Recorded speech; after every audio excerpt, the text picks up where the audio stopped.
الحمد لله رب العالمين والصلاة والسلام على سيد الأنبياء والمرسلين وعلى آله الطيبين الطاهرين وعلى من تبعهم بإحسان إلى يوم الدين. أما بعد، قال الله تبارك وتعالى في القرآن المجيد: أعوذ بالله من الشيطان الرجيم، بسم الله الرحمن الرحيم.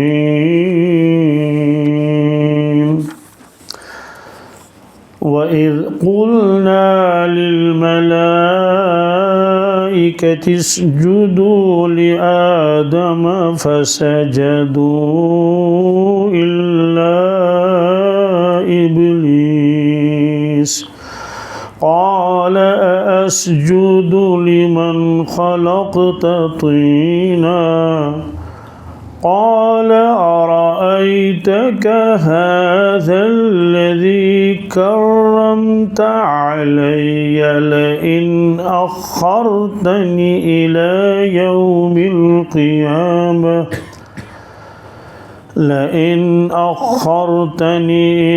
يوم القيامة لأحتنكن ذريته إلا قليلا. قال: اذهب فمن تبعك منهم فإن جهنم جزاؤكم جزاء موفورا. واستفزز من استطعت منهم بصوتك وأجلب عليهم بخيلك ورجلك وشاركهم في الأموال والأولاد وعدهم وما يعدهم الشيطان إلا غرورا. إن عبادي ليس لك عليهم سلطان وكفى بربك وكيلا. ربكم الذي يزجي لكم الفلك في البحر لتبتغوا من فضله إنه كان بكم رحيما. وإذا مسكم الضر في البحر ضل من تدعون إلا إياه فلما نجاكم إلى البر أعرضتم وكان الإنسان كفورا. أفأمنتم أن يخسف بكم جانب البر أو يرسل عليكم حاصبا ثم لا تجدوا لكم وكيلا.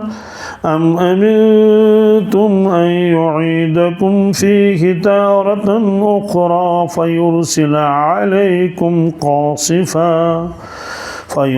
عليكم قاصفا من الريح فيغرقكم بما كفرتم ثم لا تجدوا لكم علينا به تبيعا.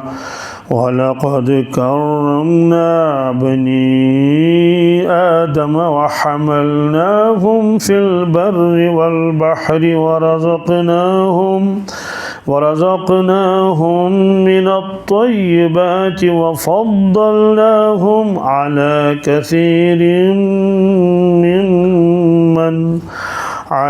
كثير ممن خلقنا تفضيلا.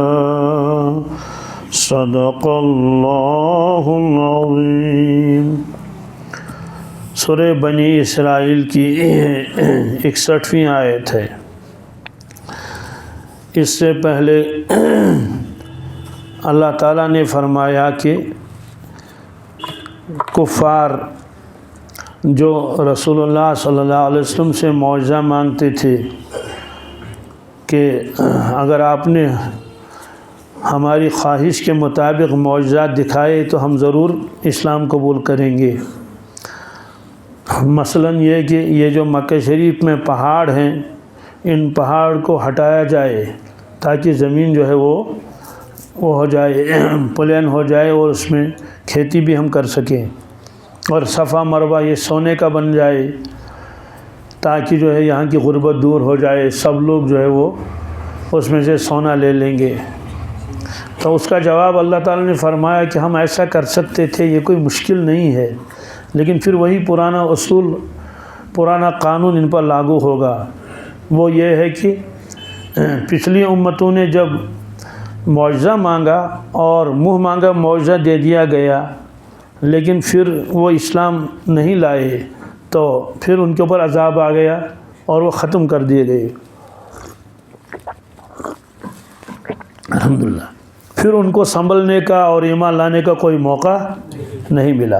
اور اگر ایسا بھی ہم کریں گے کہ صفا مروہ سونے کا بن جائے اور مطالبات پورے ہو جائیں ان کے سارے، کہ چشمے ابلنے لگیں، دریا بہنے لگیں مکہ شریف میں، اور یہ لوگ خوب کھیتی کریں، پھر یہ ایمان قبول نہیں کریں گے تو وہی ہوگا، پھر ان میں ایک بھی بچے گا نہیں، اللہ کا عذاب آ جائے گا، سب ختم ہو جائیں گے۔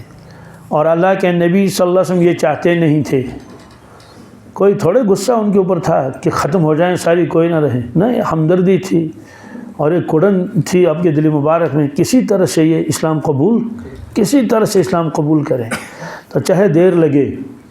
تو اللہ کے نبی صلی اللہ علیہ وسلم نے بھی عرض کیا، یا باری تعالیٰ میں ایسا نہیں چاہتا کہ یہ سارے کے سارے لوگ ختم ہو جائیں، بلکہ بس ہم ایسے ہی محنت کرتے رہیں گے، جس چیز کے مقدر میں ہوگا وہ کلمہ پڑھتا رہے گا۔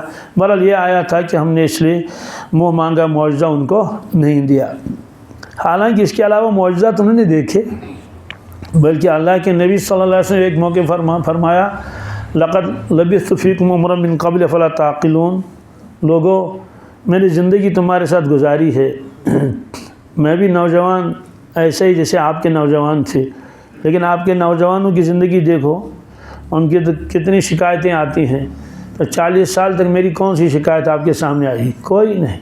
تو لوگ خود کہتے تھے کہ ہاں آپ کی مبارک زندگی بالکل سفید کپڑے سے بھی زیادہ صاف و شفاف ہے۔ تو پھر آپ نے فرمایا کہ یہ بھی تو ایک معجزہ ہے، یہ بھی تو ایک کہ ایسی زندگی گزارنا، یہ اس معجزے سے بڑا معجزہ ہے۔ بہرحال یہ فرمایا کہ ہم نے معجزہ نہیں دکھایا۔ پھر اللہ تعالیٰ نے فرمایا کہ یا رسول اللہ صلی اللہ علیہ وسلم، یہ سب میرے گھیرے میں ہے۔ ظاہر سی بات ہے، اللہ تعالیٰ کے گھیرے میں کون نہیں، یعنی مطلب میرا ان کے اوپر قابو ہے، سب کے اوپر قابو ہے۔ پھر اس کے بعد جب معراج شریف کا واقعہ آیا تو اس میں وہ ایک آزمائش تھی ان کے لیے کہ ایک رات میں ایسا سفر کیسے طے ہو سکتا ہے۔ تو اللہ نے فرمایا تھا وَمَا جَعَلْنَا الرُّؤْيَا الَّتِي أَرَيْنَاكَ إِلَّا فِتْنَةً لِلنَّاسِ، یہ ان کے لیے آزمائش تھی، دیکھتے ہیں کون مانتا ہے کون انکار کرتا ہے۔ تو اس پر ان لوگوں نے پھر انکار کر لیا کہ یہ تو ناممکن ہے، ایک رات میں آدمی یہاں سے اتنا سفر کرے۔ پھر دوسری بات قرآن پاک نے فرمائی تھی کہ ایک درخت اگے گا جہنم میں، اس کا زقوم اللہ نے فرمایا کیا، تو اس پر انہیں مذاق اڑایا بہت زیادہ، کہنے لگے کہ لو درخت اگے گا، آگ میں کون سا درخت اگے، درخت تو لکڑی کا ہوتا ہے اور آگ لکڑی کو جلا دیتی، ختم کر دیتی ہے، تو یہ کون سا درخت ہوگا جو اس میں جو ہے وہ اگے گا۔ تو اس کو اللہ نے فرمایا وہ زقوم کا درخت ہوگا۔ ایک لفظ کے کئی معنی ہوتے ہیں، تو وہ لوگ زقوم اس وقت بھی استعمال کرتے تھے جب وہ کھجور اور مکھن کو ایک ساتھ ملا کر کھاتے تھے۔ تو جب اللہ تعالیٰ نے فرمایا کہ زقوم ان کو دیا جائے گا کھانے کے لیے، ابو جہل بطور مذاق کے کہتا تھا لاؤ زقوم، کیا اپنے غلام سے کہتا ذرا زقوم لاؤ ہم کھائیں، تو وہ لاتا تھا کھجور اور اس کے ساتھ مکھن، تو کہتے تھے بس اسی سے تو ڈراتا ہے محمد صلی اللہ علیہ وسلم۔ تو پھر کہتے ہیں یا اللہ ہمارے گھروں کو زقوم سے بھر دے، زقوم سے یعنی خوب کھجوریں ہوں اور خوب مکھن ہوں۔ تو یہ جو زقوم کا درخت ہے اس کا تذکرہ اللہ نے سورہ دخان میں اس کا تذکرہ ہے، درخت کا تذکرہ۔ آپ اللہ تعالیٰ نے فرمایا ان شجرۃ الزقوم، طعام الاسیم کالمہل یغلی فی البطون کغلی الحمیم، بے شک زقوم کا درخت، طعام الاسیم یہ کفار کا کھانا ہے، بڑے گناہ گاروں کا کھانا ہے، کالمہل، کالمہل، مہل کہتے ہیں تیل کی تلچٹ، جب تیل جو اوپر سے نکالتے ہیں نیچے وہ رہتا ہے، اس کے تلچٹ رہتی ہے، وہ کھایا نہیں جاتا ہے۔ تو دوسرا مطلب یہ ہے کہ ہر وہ چیز جس کو گرم کر لیا جائے اور پگھل جائے، جیسے تانبا ہے، جیسے اور چیزیں ہیں معدنیات، ان کو پگھلایا جاتا ہے تو وہ بہت گرم ہوتا ہے۔ تو آپ نے فرمایا کہ وہ ایسا ہوگا کہ جب ان کو وہ کھانا پڑے گا تو یغلی فی البطون، وہ پیٹ میں ایسا کھولے گا کہ گلی الحمیم، جیسے تیز گرم پانی ہانڈی میں ہوتا ہے اور یوں ہو جاتا ہے اس کا۔ اب کیا شکل ہوگی اس کی؟ دنیا میں پھل کھاتے ہیں تو اس کا جوس جو ہے وہ منہ میں آتا ہے، انگور کھاتے ہیں تو جب اس کا آدمی چباتا ہے تو انگور کا رس منہ میں آتا ہے، چیری کھاتا ہے تو اس کا رس آتا ہے، کڑوا ہو یا میٹھا ہو۔ شکل تو اس کی اللہ تعالیٰ جانتا ہے کہ شکل اس کی کیا ہوگی، وہ چاہے میوے کی شکل میں ہو تو آپ وہ جو ان کو کہے کہ کھاؤ، جب وہ کھائیں گے تو جب وہ پیٹ کے اندر چلے جائے گا تو وہ ایسے ابلے گا جیسے کھولتا ہوا پانی۔ یہ قرآن نے فرمایا کہ غلی الحمیم، تو یہ ہے وہ درخت جس کو اللہ تعالیٰ نے فرمایا کہ یہ درخت زقوم ہے۔ تو پھر اس کے بعد یہ تو کھانا ہی پڑے گا، پھر حکم ہوگا خذوہ فاعتلوہ الی سواء الجحیم، فرشتوں کا حکم ہوگا ان نافرمانوں کو پکڑو اور ان کو دوزخ کے بیچوں بیچ تک لے جاؤ۔ ثم صبوا فوق رأسہ من عذاب الحمیم، پھر ڈال دو ان کے سروں کے اوپر گرم پانی، یعنی گرم کیا ہے، بالکل ایسا کھولتا ہوا پانی۔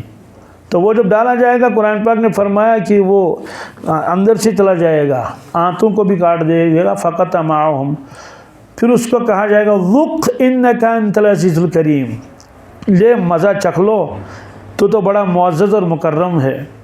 یہ ابو جہل کہتا تھا کہ اس وادی میں سب سے زیادہ مکرم اور معزز میں خود ہوں، اس لیے وہ انکار کرتا تھا۔ اس سے کہا جائے گا چکھو یہ۔ تو بہرحال اس درخت کا تذکرہ آیا تھا اس میں، وَالشَّجَرَةَ الْمَلْعُونَةَ فِي الْقُرْآنِ، اس کو ملعونہ اس لیے کہا وہ جہنم کی اس جگہ پر ہوگا جہاں اللہ کی رحمت کا کوئی حصہ نہیں ہوگا، ظاہر سی تو غضب خداوندی ہے، اس لیے شہر ملعونہ کہا اس سے۔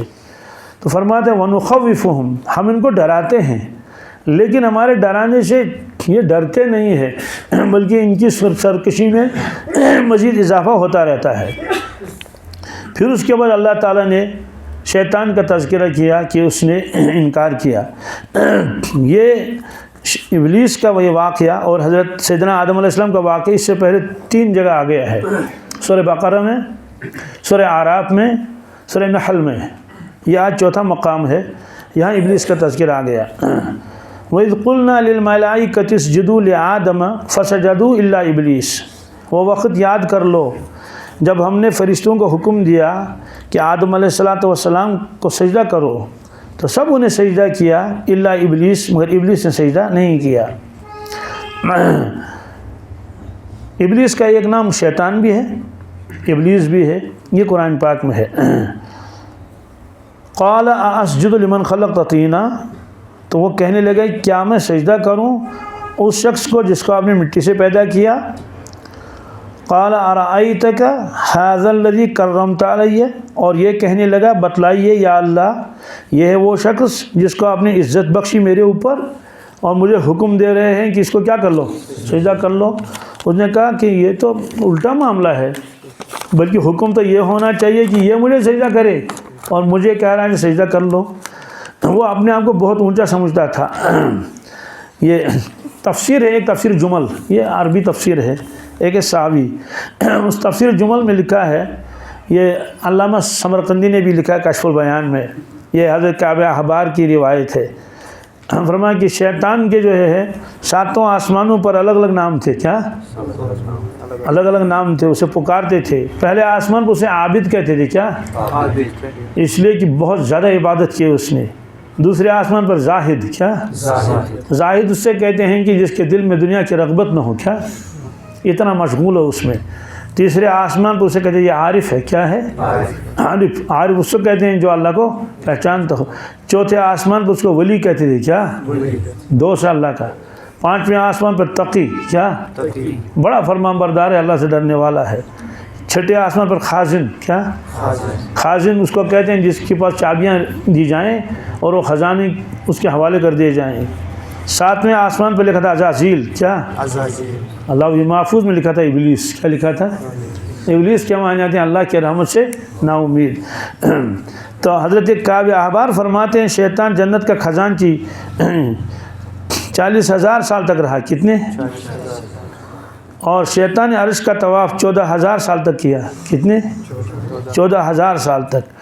اور شیطان کو معلم الملائکہ کے لقب سے یاد کیا جاتا تھا. تو وہ ملائکہ کے ساتھ 80,000 سال تک رہا. کتنے؟ جس میں 20,000 سال تک وہ ملائکہ کو واعظ و نصیحت کرتا رہا اور 30,000 سال تک ملائکہ حاملین کے عرش کا سردار رہا اور 1,000 سال تک ملائکہ روحانین کا سردار رہا. تو دیکھیے ذرا تکبر آیا. کیا؟ اللہ بچائے. وہ کسی شاعر نے کہا تھا گیا شیطان مارا ایک سجدے کے نہ کرنے سے, اگر لاکھوں برس سجدے میں سر مارا تو کیا مارا. اس سے معلوم ہوا کہ اللہ تعالیٰ کو تکبر کتنا ناپسند ہے.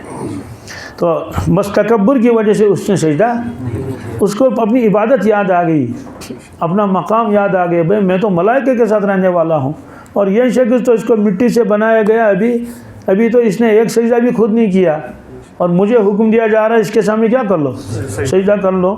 تو اللہ نے فرمایا استکبرت, اچھا تو تکبر کرتا ہے, اپنے آپ کو بہت بڑا سمجھتا ہے. الحمدللہ. حالانکہ فرشتے بھی بہت عبادت کرتے ہیں, ذکر اذکار, لیکن ان کے اندر یہ چیز نہیں تھی. ان کو حکم دیا کہ سجدہ کرو, کر دے اور سمجھے کہ اس میں کیا کیا راز ہوگا. اب سوال ہے کہ شیطان نے اپنے آپ کو افضل سمجھا آدم علیہ السلام سے. کیا ایسا ہی ہے؟ فرماتے نہیں, بلکہ بعض انسان فرشتوں سے بھی افضل ہیں. کیا؟ جی انبیاء علیہ الصلوۃ والسلام کے بارے میں ہے کہ وہ انبیاء فرشتوں سے کیا ہے؟ افضل ہے. ہاں انسانوں سے تو, مومنین سے تو افضل فرشتے ہیں ہی. البتہ لکھا ہے کہ خواص جو ہیں جیسے اولیاء, یہ عام فرشتوں سے بھی کیا ہیں؟ افضل ہیں. تو آدم علیہ السلام کو ایسا مقام کیوں دے دیا گیا؟ قرآن پاک نے فرمایا کہ اللہ نے فرمایا میرا خلیفہ ہے. کیا ہے؟ تو فرشتوں کو یہ نہیں فرمایا ہمارے خلیفے ہیں, کہا کہ یہ تو ہمارے بندے ہیں. آدم علیہ السلام بھی تو بندہ ہی, لیکن بندے ہونے کے ساتھ ساتھ اس کو خلافت دے دی گئی. خلافت کسے کہتے ہیں؟ اس کا آپ یوں سمجھے, ایک آدمی کسی کام پر لگا ہوا ہے تو وہ کہیں جا رہا ہے تو اپنے بدلے میں اپنا کام کسی کو حوالے کر دیتا ہے, یہ ڈپٹی کہلاتا ہے. کیا؟ اسی کو خلیفہ کہتے ہیں, نائب. جیسے مثال کے طور پر HOD کہیں چلا گیا حج کے لیے تو وہ سیٹ خالی نہیں چھوڑتا, وہ دوسرے کو اس کے حوالے کر دیتا کہ بھئی یہ ہمارا کام ہے, یہ سنبھالو. ڈاکٹر صاحب کلینک چلا رہا ہے, وہ عمرے پر چلا گیا, اس کو معلوم ہے کہ یہاں پیشنٹ آئیں گے تو وہ وہاں بٹھاتا ہے. ظاہر سی بات ہے ڈاکٹر صاحب انجینئر کو تھوڑی بٹھائے گا وہاں, لیکچرر کو. تو ڈاکٹر صاحب ڈاکٹر ہی کو بٹھائے گا نہیں. مولوی صاحب کہیں چلا گیا, حج میں گیا تو یہاں جمعہ پڑھانا ہے, نماز پڑھانی ہے, تو کس کو لائے گا؟ تو مولانا کو ہی تو لائے گا نا. ایک مدرس گیا, پہلے زمانے میں لیو چانس دیتے تھے. کیا؟ جی وہ تو پھر ختم ہی ہو گیا. وہ لیو چانس کا مطلب تھا یہ کہ کوئی لیڈی ہے, مطلب اس نے جنم دیا بچے کو, اب وہ نہیں آ سکے گی وہاں اسکول پڑھانے کے لیے, تو اس سے کہتے تھے کہ بھائی لیو چانس دے دیجئے, کہ وہ چانس اور کسی کو دے دے تاکہ وہ 1-2 مہینے 3 مہینے پڑھاتی رہے. خلاصہ اس کو کہتے ہیں نائب. کیا؟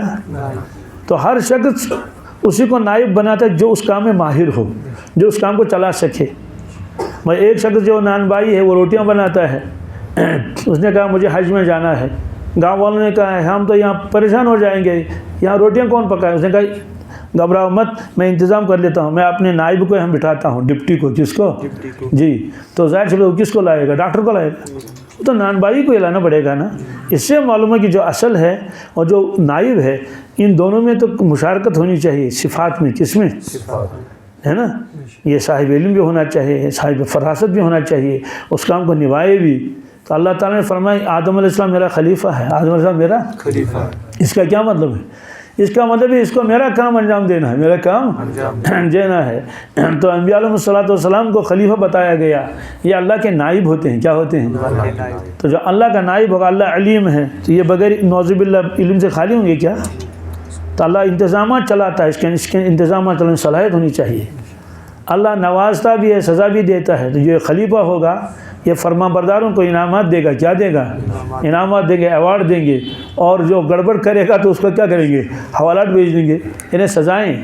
تو انسان جو ہے یہ نائب ہے اللہ کا، انبیاء علیہ السلام، اس لیے اللہ نے ان کے اتنا اونچا درجہ دیا ہے۔ تو یہ خلیفہ ہے آدم علیہ السلام۔ پھر دوسری بات یہ ہے کہ جو اللہ نے ایک تجلی ڈالی آدم علیہ السلام کے اوپر، وہ تجلی اور کسی کے اوپر ڈالی نہیں ہے، خاص تجلی۔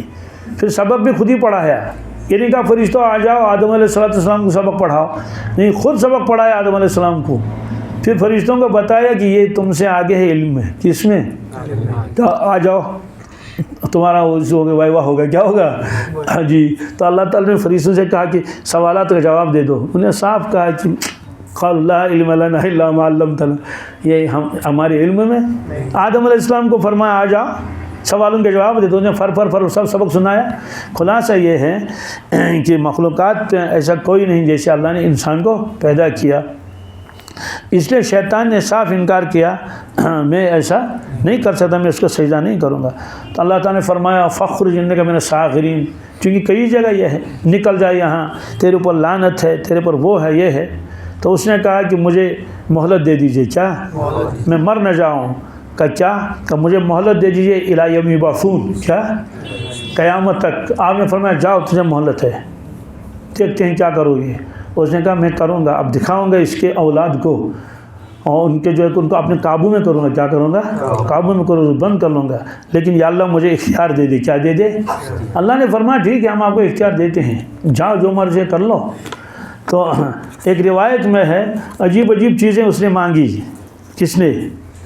شیطان نے عجیب عجیب چیزیں مانگی۔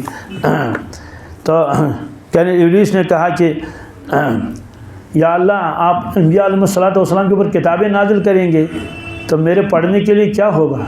فرمایا شعر و شاعری۔ کیا؟ تو سوال ہے کہ شعر و شاعری اتنی بری چیز ہے؟ قرآن پاک نے فرمایا وَالشُّعَرَاءُ يَتَّبِعُهُمُ الْغَاوُونَ أَلَمْ تَرَ أَنَّهُمْ فِي كُلِّ وَادٍ يَهِيمُونَ۔ ایک روایت میں کہ اگر پیپ سے کسی کا سینہ بھر جائے یہی بہتر ہے اس سے کہ اس کے سینے میں اشعار ہوں۔ کیا ہوں؟ سوال اشعار کی اتنی مذمت کی گئی ہے، اور اللہ تعالیٰ نے خود فرمایا وَمَا عَلَّمْنَاهُ الشِّعْرَ وَمَا يَنبَغِي لَهُ، ہم نے رسول اللہ صلی اللہ علیہ وسلم کو شعر و شاعری نہیں سکھائی، کیوں؟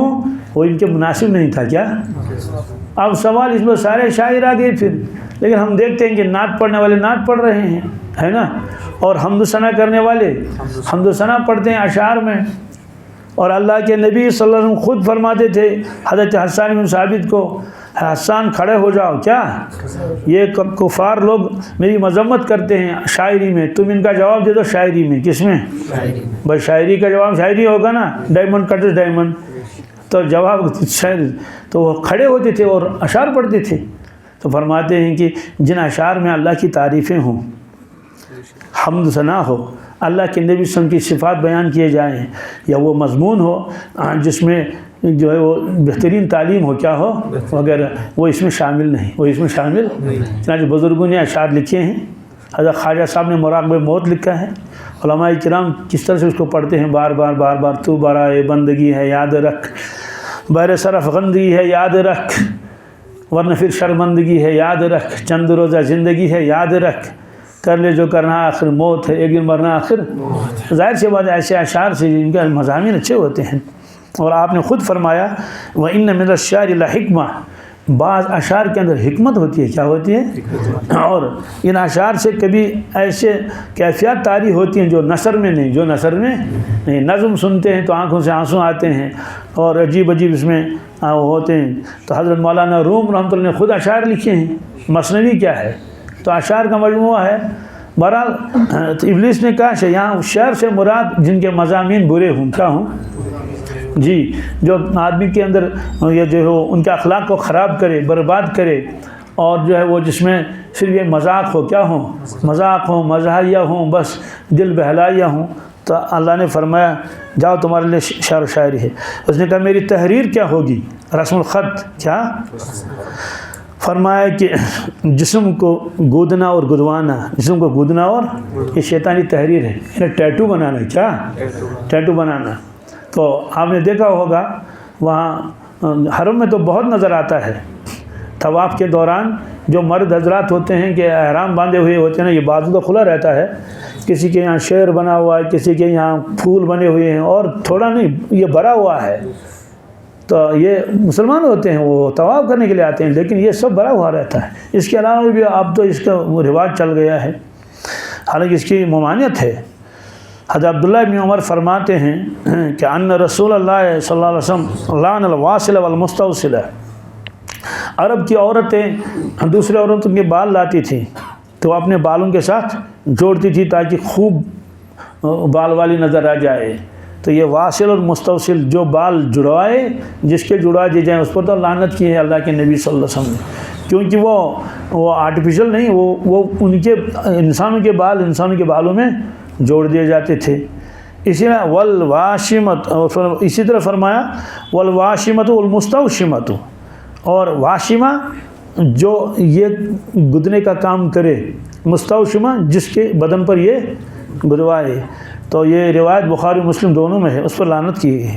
ایک روایت میں ہے لعن اللہ الواشمات والمستوشمات، رواہ البخاری، اللہ تعالیٰ نے بھی ان دونوں پر لعنت کی ہے، ان دونوں پر۔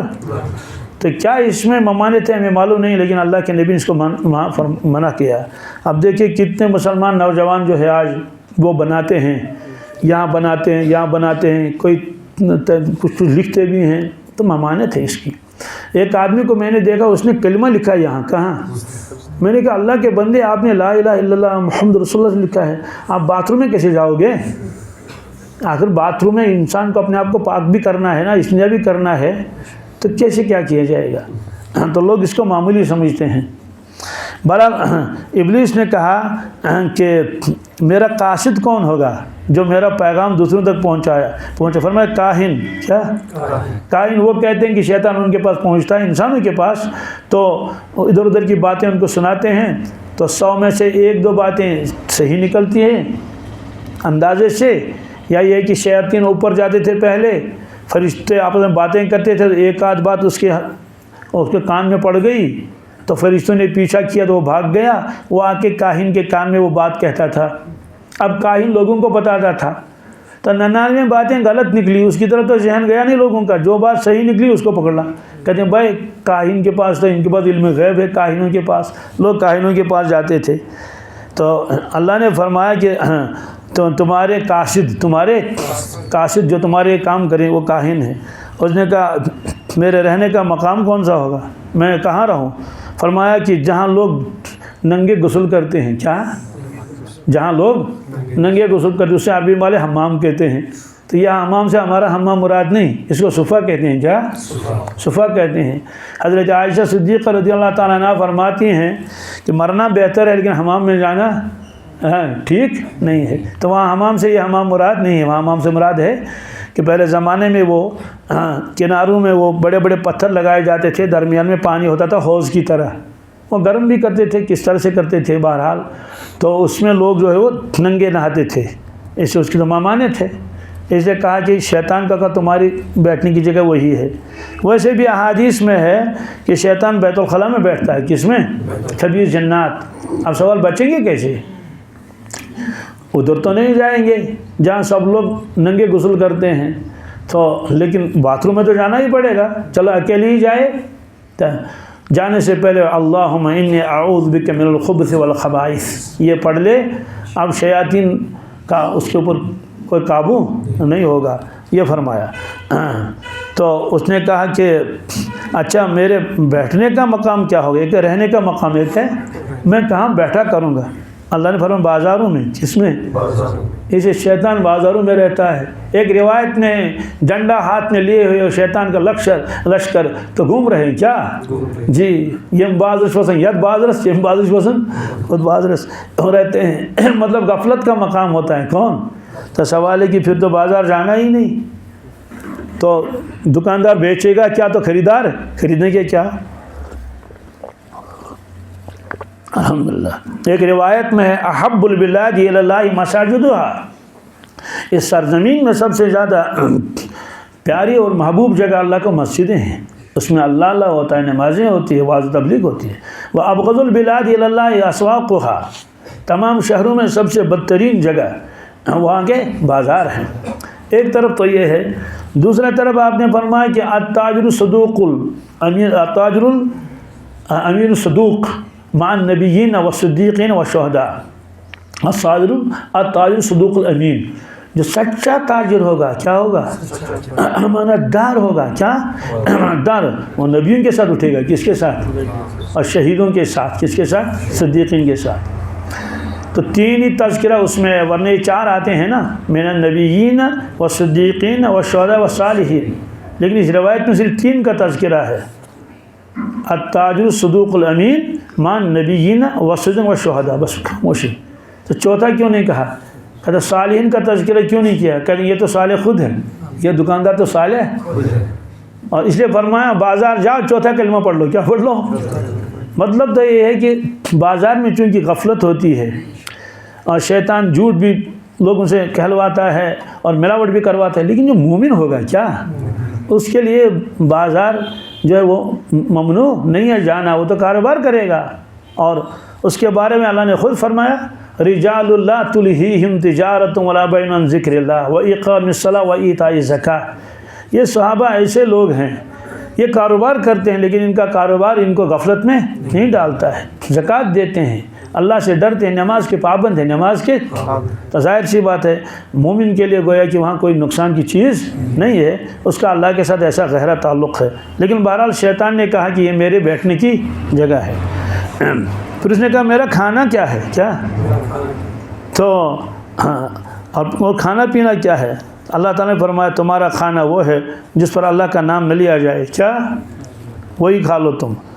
کہا میری پینے کی چیز، کہا کل مسکر، کیا اور ہر نشہ آور چیز، ہر نشہ آور یہ تمہارا پینا ہے کھانا۔ اس نے کہا اچھا مجھے جال دے دیجئے، کیا جیسے وہ شکاری جو ہے وہ جال ڈالتا ہے اور پکڑتا ہے مچھلیاں، تو اللہ نے فرمایا کہ تمہارا جال عورتیں ہیں، اور جال یہ حدیث میں بھی ہے النساء حبائل الشیاطین، شیطان اگر کسی کا آدمی کو قابو میں کرنا چاہیے کہ یہ جھوٹ بولے، یہ شراب پیے، نہیں آئے گا قابو میں، پھر وہ آخر میں شیطان جو عورتوں کو استعمال کرتا ہے، کیا عورتوں کے ساتھ الیک سلیک میں لگا دیا اور پھنس گیا، تو یہ ایسا اس کے پاس جال ہے، کامیاب جال، اللہ تعالیٰ بچائے اس جال سے۔ تو یہ تفسیر مظہری میں بھی یہ انہوں نے اس روایت کو نقل کیا ہے۔ تو بہرحال یہ شیطان نے کہا کہ اے اللہ آپ نے اس کو دیکھ، اچھا آدم علیہ السلام نے جب دیکھا کہ شیطان کو بڑا قابو دے دیا گیا کیا انسان کے اوپر، تو آدم علیہ السلام نے عرض کیا یا اللہ شیطان کو تو آپ نے کھلی چھوٹ دے دی، کیا دے دی؟ کھلی چھوٹ دے دی، تو میرے لیے کیا ہوگا، میری اولاد کا کیا ہوگا؟ تو اللہ نے فرمایا کہ شیطان گناہ کرائے گا، کیا اگر وہ توبہ کریں گے میں سارے گناہ معاف کر دوں گا، اور وہ ایک نیکی کریں گے میں اس کا 10 گنا بدلہ دے دوں گا، کیا 10 گنا بدلہ دوں گا، 700 گنا تک بھی، 7,000 بھی دے دوں گا۔ تو بہرحال یہ فرمایا، اور یہ فرمایا کہ میں آپ کے اولاد کے اوپر فرشتوں کو مقرر کروں گا، کیا کروں گا؟ شیاطین ان کو تکلیف پہنچانا چاہیں، جسمانی حادثات وغیرہ، تو میرے محافظ فرشتے اس کو کیا کریں گے، وہ ان کی حفاظت بھی کریں گے۔ تو بہرحال اس میں یہ فرمایا کہ شیطان نے کیا کیا کہا میں یہ کروں، تو اس آیت میں یہ ہے شیطان نے کہا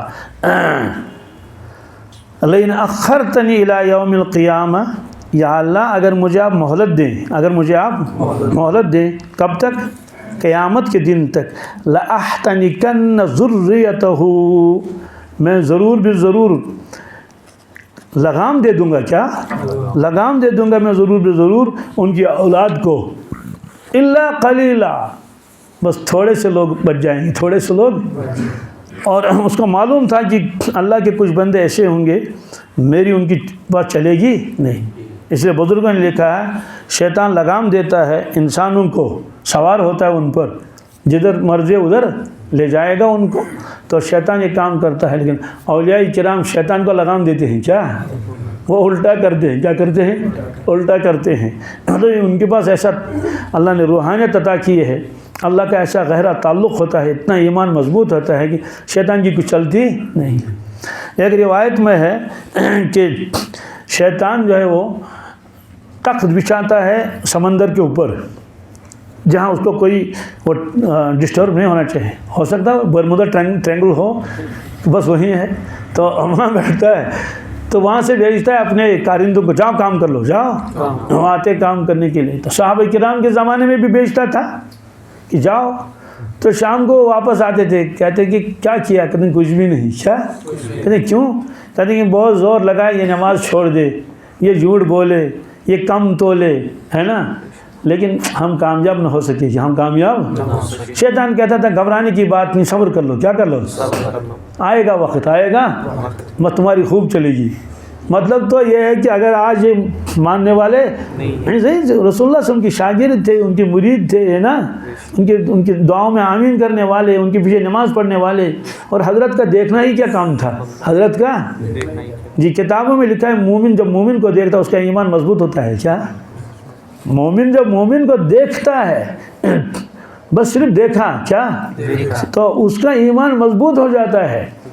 اب جب کلام کرے گا تو اور نفع پہنچے گا، اس کی صحبت میں بیٹھے گا، تو جب مومن کو دیکھ کر ایمان مضبوط ہوگا تو جو اللہ کے نبی صلی اللہ علیہ وسلم کو دیکھیں گے جو سراپا ایمان تھے، تو اس کا ایمان کتنا مضبوط ہوگا؟ تو ہونا ہی چاہیے۔ اس لیے شیطان جو ہے وہ کام تو کرتا تھا، لیکن ہمیشہ وہ ناکامی رہا۔ تو اللہ تعالیٰ نے فرمایا قال اذهب، اللہ نے فرمایا جاؤ، دفع ہو جاؤ، جو کچھ کرنا ہے کر لو۔ فمن تبعک منہم، لیکن سنو، جو آدمی، جو اولاد آدم ان میں سے تیری پیروی کرے گا، تیرے پیچھے پیچھے چلے گا، مجھے کوئی اسے وہ نہیں ہے کہ فکر اس کی کہ یہ اولاد آدم ہے، یہ اولاد جس کو فرشتوں نے سجدہ کیا تھا۔ کہتے ہیں کہ فإن جہنم جزاؤکم جزاء موفورا، تو بے شک جہنم تم سب، یعنی ابلیس اور اس کے پیچھے پیچھے چلنے والے، ان کے لیے پوری پوری سزا ہے، پوری پوری جہنم میں رہیں گے۔ پھر اللہ نے فرمایا وَاسْتَفْزِزْ مَنِ اسْتَطَعْتَ مِنْهُمْ، جاؤ ان کے قدموں کو ڈگمگاؤ، کیا کرو؟ فَزُّن کہتے ہیں اس بکری کے بچے کو، جب وہ پیدا ہوتا ہے نا تو چلتا ہے تو گرتا ہے، جو ہی وہ پیدا ہوتا ہے نا، کھڑا ہو گیا پھر گرنے سے، اس کا مطلب کسی کے قدم اکھاڑنا، کسی کو ڈگمگانا، ثابت قدمی اس کے اندر نہ رہے۔ اللہ نے فرمایا جاؤ اکھاڑو ان کے پیر، ان کے من استطعت منہم، اور جس کا تو اکھاڑ سکے گا پیر، انہیں ڈگمگاؤ ان کے قدم راہ راست سے، منہم بصوتک، اپنی آوازیں لگاؤ، کیا لگاؤ؟ آوازوں کے ذریعے۔ سوال آواز کے ذریعے سے کیسے وہ جو ہے وہ قدم ڈگمگائے گا؟ اس کا مطلب کیا ہے؟ اس کا مطلب یہ ہے کہ آپ ان کو دعوت دے دو گناہوں کی، کس کی؟ گناہوں کی دعوت دے دو ان کو، اور اس کے لیے آپ چیزوں کا استعمال کر لو۔ کیا کیا چیزیں استعمال کرنی ہیں؟ جن جن چیزوں سے آدمی مائل ہوتا ہے، جن چیزوں کی طرف، جی ایک تو وسوسے ڈالو، کیا؟ اللہ العیب کے ذریعے ان کو اپنی طرف بلاؤ، آوازیں لگاؤ ان کو گناہوں کی طرف، ڈول تماشوں سے، کیا؟ آج کے زمانے میڈیا سے، کسے؟ اور مزامیر سے اور بانسری سے، یہ آوازیں ان کو لگاؤ، اور ان آوازوں کے ذریعے سے ان کو کیا کر لو؟ اپنے طرف مائل کر لو۔ یہ ہے وَاسْتَفْزِزْ مَنْ بِصَوْتِكَ، یعنی ان کو بیوقوف بناؤ، کیا کر لو؟ بیوقوف بنا لو ان کو گناہوں کی دعوت دے دو، ان کو اپنی طرف لے جاؤ۔ تو مزامیر اور باجے گاجے یہ ساری چیز اس میں آ جائیں گی۔ تو پھر ہر وہ آواز جو گناہ کی طرف بلائے، کیا؟ ہر وہ آواز جو گناہ کی طرف بلائے، جاؤ آوازوں کے ذریعے سے ان کو اپنی قریب کر لو، ان پر قابو پا لو۔ وَأَجْلِبْ عَلَيْهِمْ بِخَيْلِكَ وَرَجْلِكَ، اور لشکر لاؤ، کیا لاؤ؟ کچھ تو ہوں گے سوار، کچھ تو ہوں گے پیدل، کچھ تو ہوں گے جی۔ خیل کے معنی آتے ہیں گھوڑوں کے، یہاں گھوڑوں سے مراد ہے جو گھوڑوں پر سوار ہوں، ان کو لاؤ، گھوڑ سواروں کو۔ ورجلک، اور لشکر جو پیدل چلے۔ عام طور سے جب وہ ہوتے ہیں نا، جنگ ہوتی ہے، تو کچھ لوگ تو ہوتے ہیں سواریوں پر، اور کچھ لشکر ہوتا ہے کس پر؟ اس پر جو ہے وہ پیدل ہوتے ہیں۔ خلاصہ اس کا یہ ہے کہ جتنی تمہارے اندر طاقت ہے، جتنی تمہارے اندر طاقت ہے، تم وہ ساری طاقت خرچ کر لو ان کو گمراہ کرنے کے لیے. یہ اللہ تعالیٰ نے فرمایا یہ کر لو. واجلب علیہم بخیر وشارکہم فی الاموال والاولاد، اور مال اور اولاد میں ان کا شریک بن جاؤ. مال اور اولاد میں ان کا شریک بن جاؤ. اس کا کیا مطلب ہے مال میں شریک ہونا؟ کہتے کہ میں نے تو بنی آدم کے لیے تو حلال مال پیدا کیا ہے، اور تم جو مرضی ہے تو شریک کیسے ہو جائے گا مال میں شیطان؟ کہتے حرام کماتا ہے. کیا حرام کمانے میں لگا دیا، رشوتیں لے رہا ہے، خوب دوسروں کا حق کھا رہا ہے، اور جو چیز حرام ہے اس کی خرید فروخت کرتے ہیں، شراب بیچتا ہے، چرس بیچتا ہے. یہ گویا ہے کہ مال میں شریک ہو گیا کون؟ شیطان. اسی طرح فضول خرچی کرا دی، کیا لگا دی ڈیکوریشن، 10 لاکھ انہوں نے لے لیے، گویا شیطان نے اس کے مال میں کیا کر لیا؟ شراکت کر لی. شیطان نے اپنا حصہ لے، لیکن شریک اپنا حصہ لیتا ہے نا. اسی طرح سے حرام جگہوں پر خرچ کرنا. کیا اللہ کا نام لیے بغیر کھانا. وہ روایتوں میں آتا ہے ایک شخص کھا رہا تھا، اللہ کے نبی سے مسکرائے، تو پوچھا گیا حضرت آپ کیوں مسکرائے؟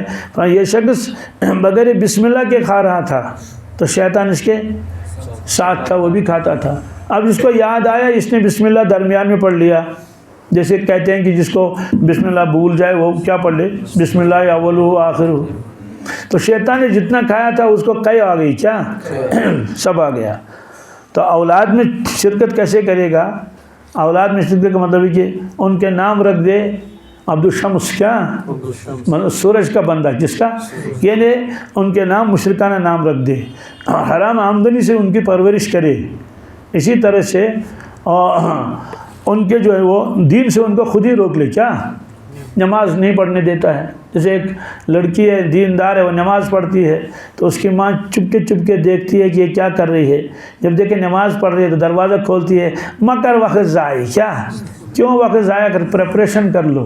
یہ ہے تو اس کو نماز پڑھنے نہیں دیتے، روزہ رکھنے نہیں دیتے، پابندی لگاتے ہیں. تو یہ بھی ہے گویا کہ اس میں شرکت ہے. تو حرام آمدنی سے ان کی پرورش کر لینا. یہ اللہ نے فرمایا جاؤ کر لو جو کچھ کرنا ہے. اور وعدہم، کیا اور ان سے وعدے کر لو. جھوٹ موٹ کس کے؟ سچے جھوٹے وعدے کر لو. یا تو اسے کہو کہ یہ دنیا آخرت ہے ہی نہیں، کون دیکھ کے آیا جنت و جہنم. یا خواہ میں لوگ تمہارے دل میں ڈر لگاتے ہیں گناہوں کی پکڑ ہوگی، کس نے کہا. اور اگر مسلمان ہے اسے یہ نہیں کہتا جنت جہنم ہے نہیں، اسے کہتا ہے کہ وہ تو غفور الرحیم ہے، وہ تو غفور الرحیم، وہ تو سارے گناہ معاف کر دے گا. فی الحال تو آپ چھوٹے ہیں، 20-25 سال کے، جب بوڑھے ہو جائیں گے تو ایک ساتھ توبہ کر لینا، ایک ساتھ. تو اس سے کہتا ہے کہ فی الحال عیش کر لو اور موج اڑاؤ، جتنے گناہ وہ کر لو، وہ غفور الرحیم ہے، وہ تم بخشے جاؤ گے. کیا آخر بخشش کس کے لیے؟ اس کی 99 رحمتیں ظاہر ہو جائیں گی میدان محشر میں. اس طرح سے اس کو یہ وعدے کرتا ہے تاکہ یہ یا تو ایمان ہی نہ لائے یا آخر کی فکر نہ کرے. ساتھ میں فرمایا اللہ نے وما یعدہم الشیطان الا غرورا. شیطان کے سارے وعدے دھوکے ہیں. کیا ہیں؟ سب وہ دغاباز ہے وہ. پھر اللہ نے فرمایا ان عبادی لیس لک علیہم سلطان. بے شک جو میرے بندے ہیں، بے شک جو میرے خاص بندے، ایمان والے بندے ہیں، متقی پرہیزگار، لیس لک علیہم سلطان، ان کے اوپر تمہارا قابو کچھ بھی نہیں چلے گا. تم کے اوپر ان کے اوپر تمہارا قابو، تم لاکھ کوشش کرو یہ شراب پیے، وہ پینے والا نہیں. لاکھ کوشش کرو یہ رشوت لے لینے، لاکھ کوشش کرو کہ یہ نماز چھوڑنے والا نہیں ہے. وَكَفَى بِرَبِّكَ وَكِيلًا. اور کافی ہے آپ کا رب، آپ کا کام بنانے والا، وہ آپ کا کام بنائے گا. پھر اس کے بعد اللہ تبارک تعالیٰ نے نعمتوں کا تذکرہ کیا. کس کا؟ نعمتوں کا تذکرہ کیا اللہ تعالیٰ نے. اور اب یہ نعمتیں جو ہیں اس میں سب سے پہلے یہ بتایا کہ ہاں نعمتوں کا تذکرہ آگے آئے گا، اس میں توحید کا بیان ہے. کیا فرماتے ہیں اللہ تعالیٰ؟ اللہ تعالیٰ نے فرمایا کہ ربکم الذی یزجی لکم الفلک فی البحر. لوگو تمہارا پروردگار اور رب وہی ہے جو تم کو لے کر چلتا ہے، تمہارے لیے اس نے بنائی ہے فلک، کشتی، کیا جی، تو لے کر چلتا ہے تم کو کشتیوں میں، فی البحر، دریاؤں میں، سمندروں میں، لتبتغوا من فضلہ، تاکہ تم اللہ تعالیٰ کے رزق کو تلاش کرو، انہ کان بکم رحیما، بے شک اللہ تعالیٰ بڑا رحم کرنے والا ہے۔ پھر فرمایا، اس کی تشریح آگے آئے گی، وَإِذَا مَسَّكُمُ الضُّرُّ فِي الْبَحْرِ، لوگوں جب تم کو سمندر میں کوئی تکلیف پہنچتی ہے، مثلا ہوا تیز چلی اور سمندر میں لہریں اٹھی، ظَلَّ مَن تَدْعُونَ إِلَّا إِيَّا، سارے غائب ہو جاتے ہیں جن کی تم عبادت کرتے تھے، پکارتے تھے، إِلَّا إِيَّا، بس صرف اللہ ہی اس وقت یاد رہتا ہے۔ اس میں فرمایا اللہ تعالیٰ نے کہ میں مہربان ہوں، دیکھو میری عنایتیں کتنی ہیں، صرف خشکی میں ہی تم کو وہ راستے نہیں دیے کہ خشکی میں چلو پھرو کاروبار کرو، بلکہ تمہارے ذرائع معاش کے لیے میں نے سمندروں کو بھی استعمال کیا ہے۔ تم کشتیاں بناتے ہو اور سمندر میں چلتے ہو، سمندر میں مسخر ہو گئے۔ پہلے زمانے میں کشتیاں تھیں، اب وہ جہاز ہیں، تو ان جہازوں کے ذریعے سے ایک ملک سے دوسرے ملک میں جاتا ہے مال، اور اب تو ہوائی جہازوں سے زیادہ وہی سمندری جہازی سامان لاتے ہیں، ایک ملک سے دوسرے ملک، ادھر سے سامان لے لیا ادھر سے واپس لے لیا، ایکسپورٹ امپورٹ کر لیتے ہیں۔ تو فرماتے ہیں کہ یہ تمہارے لیے رزق ہے، کیا ہے؟ یہ تمہارے لیے فضل اللہ نے فرمایا ہے۔ تو اب پہلے زمانے میں تو صرف سمندری جہاز، انہیں سمندری کشتیاں تھیں، اس لیے ہوا کا تذکرہ اللہ نے نہیں کیا۔ کیوں؟ اللہ کو معلوم تھا اگر ہم کہیں گے ہوا کو مسخر کیا، وہ کہتے ہیں لو ہوا کو کہاں مسخر کر لیا، اس لیے اللہ تعالیٰ نے یہ نہیں فرمایا کہ ہوا کو میں نے تمہارے لیے مسخر کر لیا۔ حالانکہ اس سے پہلے مثال آ چکی ہے کہ سلیمان علیہ السلام کے پاس جو تخت تھا وہ بھی تو ایک جہاز ہی تھا، تو وہ جہاز یہ نہیں تھا جس میں 500 سواریاں آتی ہوں یا 250، تو 12,000 کرسیاں لگتی تھی، کتنی، تو اتنا وہ بڑا تھا، اور وہ ہوا کو حکم دیتا تھا تو اللہ تعالیٰ ہوا کے ذریعے اس کو اوپر اٹھاتے تھے، تو اوپر ہی تو اٹھے گا، درختوں کے اوپر بھی وہ چلتا تھا ایسے، نہ اس میں دھواں تھا نہ اس میں شور تھا، کچھ بھی نہیں، رخاء حیث اصاب، قرآن پاک نے فرمایا وہ آسانی کے ساتھ، اور رفتار تیز تھی، رفتار۔ لیکن اللہ تعالیٰ نے یہ نہیں کہا کہ میں نے ہوا کو مسخر کیا، تمہارے لیے ہوائی سامان بنایا، ہاں یہ فرمایا والخیل والبغال والحمیر لترکبوا وزینہ ویخلق ما لا تعلمون، لوگوں دیکھو تمہاری سواری کے لیے اور تمہارے سامان کو اٹھانے کے لیے میں نے بنائے گھوڑے، گدھے، کھچر، یہ سب میں نے بنائے، وَيَخْلُقُ مَا لَا تَعْلَمُونَ، اور اللہ وہ بنائے گا جو تم کو معلوم نہیں، جو تم کو جی، اس کا مطلب تو ہے کہ اللہ نے فرمایا ہم اور بھی بنائیں گے ایسی سواریاں، تو کہاں معلوم تھا ریل ہے، ہوائی جہاز ہے، اور اب تو اور زیادہ اس میں ترقی ہونے والی ہے۔ کوئی شخص کہہ رہا تھا مکہ شریف سے مدینہ طیبہ تک شاید آدھا گھنٹہ لگے گا، کیا کوئی نئی سواری ان کو بنانی ہے، اس کے اندر وہ داخل ہوگا تو بٹن دبائیں گے تو پھر وہ پہنچے، ویسے 2 گھنٹے میں تو اب سفر ہوتا ہے طے، یہ سفر 10 دنوں میں طے کیا تھا اللہ کے نبی صلی اللہ علیہ وسلم، کتنے جی 10 دن لگتے تھے پہلے زمانے میں مکہ سے مدینہ تک، رکنا پڑتا تھا نا، اور جانور بھی تھک جاتے تھے، اسے آرام بھی کرتے تھے، جانور گھاس بھی کھاتے تھے، وہ تھکاوٹ دور ہوتی تھی، اس طرح کرتے کرتے 9 دن 10 دن کا سفر ہوتا تھا۔ اب تو پھر گاڑی آ گئی، بڑی والی گاڑی، وہ 7-8 گھنٹے دیتی تھی، اب پھر ٹیکسی بھی آ گئی، وہ 4 گھنٹے دیتی، کیا جی، مکہ شریف میں فجر کے بعد نکلو اور ظہر پڑھو کس میں، میں نے بہت مرتبہ فجر کی نماز پڑھ لی مکہ میں اور ظہر پڑھ لی کہاں، مدینہ تک۔ اب تو ٹرین آ گئی، کیا وہ تو 2 گھنٹے دیتی ہے، 2 گھنٹے کچھ منٹ بس، حالانکہ وہ بھی پہلے جدہ بھی جاتی ہے، وہ مکہ سے جدہ وغیرہ وہ یہ، تو اور زیادہ تیز رفتار چیزیں آئیں گی۔ تو اللہ تعالیٰ نے فرمایا کہ میں نے تمہارے لیے مسخر کیا سمندروں کو، کن کو، اور تم اس کو فضل اللہ کا تلاش کرتے ہو، تو خشکی میں بھی تمہارے لیے ذریعہ معاش بنائے، اور سمندروں میں، یہ اللہ تعالیٰ کا فضل ہے انسان کے اوپر۔ تو پھر فرمایا کہ جب میں نے اتنا کیا تو تم میری عبادت کیوں نہیں کرتے ہو؟ تو دوسری دلیل اللہ تعالیٰ نے اس میں دے دی کہ انسان کی فطرت ہے، انسان کی، کہ ایک اللہ کے سوا کسی کو رب نہ مانے، یہ اس کی فطرت میں داخل ہے، فطرت ایسے کہتے ہیں جیسے وہ نانبائی آٹا گوندتا ہے تو وہ آٹے میں نمک نہیں ملاتا، وہ پانی میں نمک ملاتا ہے. کس میں؟ آٹے میں ملائے گا تو کسی جگہ زیادہ پڑ جائے گا، کسی جگہ کم، کسی جگہ کچھ بھی نہیں. تو کوئی روٹی ہوگی زیادہ نمک والی، کوئی روٹی ہوگی اس میں تو بالکل ہی نمک نہیں، کسی میں درمیانہ. ایسے وہ کیا کرتا ہے، وہ پانی میں پہلے نمک ملاتا ہے، اب وہ پھر وہ پانی ملائے گا کس میں؟ آٹے میں.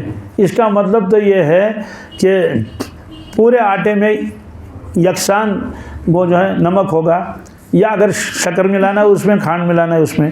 اس طرح اللہ تعالیٰ نے بنی آدم کے اندر عبادت فطرتاً اس کے اندر رکھی ہے. یہ ضرور کبھی نہ کبھی کسی کے سامنے کھڑا ہو جائے گا، کسی کا وہ تعظیم کے لیے کھڑا ہوگا، کچھ نہ کچھ کر ہی لے گا. اب اگر صحیح راستہ ہے تو اللہ کے سامنے سجدے کرے گا، اگر اس کے پاس صحیح راستہ نہیں ہے تو دوسروں کے پاس سجدہ کر لے گا، لیکن سجدہ تو کرے گا کیوں؟ یہ اس کی فطرت ہے، یہ اس کی. اس لیے اللہ نے فرمایا کہ انسان کی فطرت میں ایک چیز اور ہے. کیا؟ جب وہ کہیں پھنس جاتا ہے، کیا وہ سبوں کو بھول جاتا ہے، سبوں کو صرف اس وقت اس کو اللہ یاد آتا ہے. یہ فرمایا کہ لوگوں جب تم سمندر میں ہوتے ہو، کس میں؟ اور سمندر میں تکلیف پہنچتی ہے، جوار باٹے اٹھنے شروع ہو گئی، تو جن کو تم عبادت کرتے ہو اللہ کے سوا سب تمہارے ذہن سے نکل جاتے ہیں، صرف اللہ کو یاد کرتے. الا ایاہ، کیا؟ وہی یاد آتا ہے. عجیب بات ہے، فلما نجاکم الی البر عرضتم، لیکن جب میں تم کو نجات دیتا ہوں، سمندر میں طوفان تھم گیا اور آپ اس میں پہنچ گئے خشکی میں، کہتے ہیں کہ تم تو پھر وہی اعراض کرتے ہو، وہی پھر تم کو پھر بھول جاتے ہیں اللہ تعالیٰ. وَكَانَ الْإِنسَانُ كَفُورًا، انسان تو بڑا ناشکرہ ہے، انسان تو بڑا. تو حضرت اکرمہ کے بارے میں لکھا ہے. یہ اکرمہ کون تھے؟ یہ ابو جہل کے بیٹے تھے، ابو جہل کے حضرت اکرمہ. جب مکہ شریف فتح ہو گیا تو بہت سارے وہاں سے بھاگ گئے، ان کو برداشت ہی نہیں ہوا کہ ہم یہ دیکھیں کہ یہاں کعبہ کے اوپر اذان ہو رہی ہے، اللہ اکبر لا الہ الا اللہ. تو بعض لوگ بھاگ گئے، بعض لوگ جان بچانے کے لیے یہ بھی بھاگ گیا، کشتی میں بیٹھا. آگے جب گئے تو سمندر میں طوفان آنے لگا، تو سارے ساتھی کہنے لگے یا اللہ، کیا ہم کو بچا، یا اللہ. لات عزیٰ کا کوئی نام ہی لے رہا ہے. تو اس نے کہا کہ بھائی تم صرف اللہ کو پکارتے ہو، لات عزیٰ کو. انہوں نے کہا لات عزیٰ یا کیا کرے گا. باقی ساتھی نے کہا، اس نے کہا اچھا یہاں اللہ تعالیٰ کام آتا ہے کیا، خشکی میں کیوں نہیں آئے گا، خوشی میں تو ہم کو یہاں اللہ تعالیٰ یاد آتا ہے وحدہ لا شریک. تو اس نے نظر مانی، یا اللہ اگر آپ مجھے بچائیں گے آج کیا سمندر کے طوفان سے، میں ضرور جاتے ہی اپنا ہاتھ دے دوں گا محمد صلی اللہ کے ہاتھ میں. وہ بھی تو یہی فرماتے ہیں کہ اللہ تعالیٰ کے علاوہ کسی کو مت پکارو. ہم جب پھنس جاتے ہیں تو اس وقت جو کوئی ہم کو یاد، سارے ہم معبودوں کو بھول جاتے ہیں، صرف ایک اللہ یاد رہتا ہے. تو بہرحال اللہ نے اس کو بچا لیا، اللہ نے اس کو تو واپس آ گیا اور کہنے لگا حضرت مجھے کلمہ پڑھا دیجیے. تو بن گیا حضرت اکرمہ. اور پھر تو سبحان اللہ، پھر کو ان کو کہتے ہیں تو پہلوان ہیں، کیا ہیں، ایسے ثابت ہو گئے پہلوان. تو اللہ تعالیٰ نے فرمایا کہ لوگوں جب میں تم کو نجات دیتا ہوں تو تم منہ پھیر لیتے ہو. وَكَانَ الْإِنسَانُ كَفُورًا، انسان تو ناشکرہ ہے ہی. اس کا مطلب تو یہی نہیں صرف سمندر میں اللہ یاد آتا ہے، اصل میں ہر تکلیف میں اللہ یاد آتا ہے. کیا تکلیف میں، مصیبت میں، پریشانی میں ہے، جب دیکھتا ہے کہ کہیں کام ہمارا بنا نہیں، پھر آخر میں صرف وہی اللہ یاد آتا ہے. اللہ تعالیٰ فرماتے ہیں جب میں تمہاری یہ چیز دور کر لیتا ہوں تو پھر تم بھول جاتے ہو. ایک جگہ قرآن پاک نے فرمایا وَإِذَا مَسَّكُمُ الضُّرُّ ظَلَّ، ایک جگہ فرمایا اللہ تعالیٰ نے جب بندے کو تکلیف پہنچتی ہے تو وہ صرف مجھے پکارتا ہے. کیا؟ اور جب میں اس کی تکلیف کو دور کر لیتا ہوں وہ ایسے جاتا ہے جیسے مجھے جانتا ہی نہیں، جیسے مجھے جانتا ہی نہیں ہے. تو یہ فرمایا کہ لوگوں تمہاری حالت یہ ہے. پھر اللہ نے فرمایا اچھا آج میں نے تم کو بچا لیا، اب خشکی پر آ گئے. خشکی پر کیا میں آپ کو خشکی میں دھنسا نہیں سکتا ہوں؟ کر سکتا ہے.